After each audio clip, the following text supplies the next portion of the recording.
Namaste, Jai Bharat. The Mahakumbh is almost nearing an end. For a Hindu, the Mahakumbh has definite meaning, and there's no iota of doubts in our minds of the greatness of the event with all its tributaries. But then there are there are ideologically perverted doshekadruks. The word is there in Sanskrit, doshekadrukatva. They find only fault with things. Such people finds it very strange to understand because their comprehension is only up to the finite level. This is something which is of the infinite level, like some of the Buddhists said that if you believe in, if you think that there's a God, that God is supposed to be infinite, and you with a dumb finite mind is not going to understand things as you want to understand. You have to go to a different level of experience to understand. This is what some of the Buddha himself has told. I think it is Ananda to his niece and Nevi. Similar is the case with the phenomenon of Kumbh Mela. Kumbh Mela is a phenomenon which we understand very comfortably. Those who are in the frame of Sanatanatva, we understand it very comfortably. We have the least doubt in our mind. But then others, those who don't transcend the level of their limitations, have a lot of understanding. So they find fault with this. One other thing is that they think that so many people.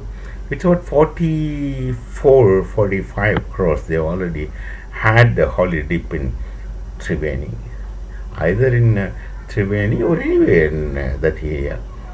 And this many people coming to have bath, they think bath, but we think it is a holy dip. These are two different things.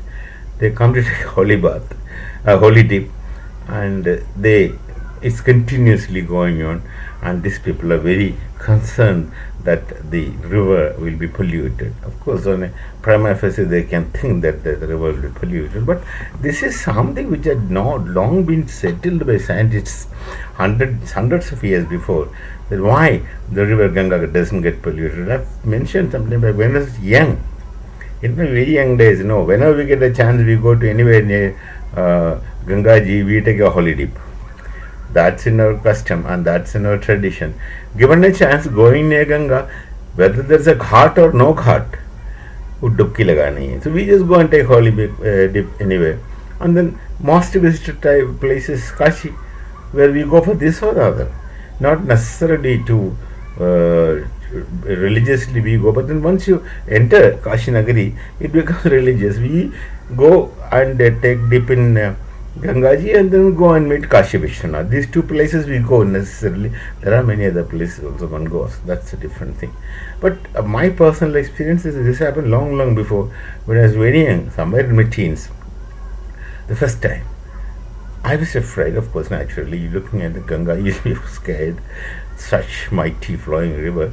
It's something like the Vedas are talking about river Saraswati, mighty flowing Saraswati. You get scared, and somehow you go there, stand there. The ghats were not so organized in my younger days, but nonetheless we go. And after taking holy dip, and coming out, the strange thing is that, okay, maybe that's psychological, everything psychological, faith, all those things may be there, but nonetheless, how the body was clean. It's as though I have taken bath with detergent. Whole body is dry, clean. There's no element of any fat, oil on the body. How can it be so clean? Without, of course, we don't use soaps in such places. Without using soap and without rubbing, we don't rub body there. Just simply take dip. Simply take dip, and maybe we are calling Namah Shivaya inside or whatever. Taking holy dip and just coming out, then you touch your body, it's so clean.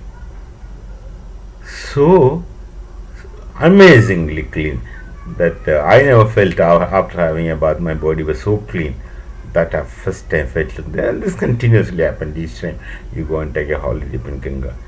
So this later, it was that time it was all confusing and amazing. How is it? Much later we found out that there are some 1,000 types of bacteriophages Now, I did not know what is really bacteriophages. It's written so. 1,01,000 types of bacteriophages, they neutralize bacteria. They neutralize all kinds of bacteria, and that is what Ganga ji is all about, the river. You then some other experiment somebody did, they carry Ganga Jal in the laboratory and put the germs of cholera and some other bacteria, and then in few given time they vanish. This is to exist. So this kind of a self-cleaning mechanism is there in Gangaji, and then let any amount of people go and take bath. Let any amount of people go and take bath. The river continues from being clean to more clean to clean. So that is how it's happening. The Dosha don't understand this phenomenon. They make fun of it. Anyway, this is my personal experience. I don't want anyone to blindly agree with me. It's my personal experience, and I'm very comfortable in this understanding. And if you want to, you go and take a holiday, you also find that how clean you become. If you don't have the cleanliness in your mind may not be clean, but at least body you get cleaned by taking a dip in holy Ganges. So all the best for Kumbh Mela, and this cleans. Don't worry about Gangaji getting polluted. In spite of all the pollution that the river continues, it has a self-cleaning mechanism. This kind of names they give, I think biology I don't understand. Bacteriophages, what it is I don't know. But then they do the cleaning business. So we meet again with some other thoughts. Till then, Namaste, Jai Bharat, Jai Shri Ram.